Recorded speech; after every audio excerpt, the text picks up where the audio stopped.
What you wanted to know about type 2 diabetes but forgot to ask your doctor. Diabetes is a chronic disease characterized by elevated levels of sugar, glucose, in the blood. Glucose is the main source of energy for the body, and its levels must be carefully monitored. There are two main types of diabetes.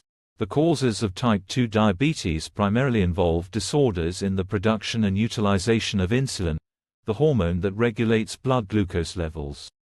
Risk factors include excess weight, lack of physical activity, poor nutrition, genetic predisposition, and age. It commonly develops after age 40. Prediabetes is a condition in which blood glucose levels are higher than normal, but do not reach the threshold for diagnosing diabetes. In prediabetes, the risk of developing diabetes significantly increases.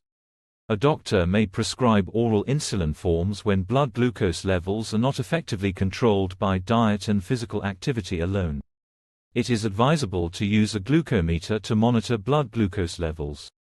The frequency of monitoring may vary depending on individual characteristics and the degree of disease control, but it is generally recommended to measure glucose levels in the morning on an empty stomach and after meals.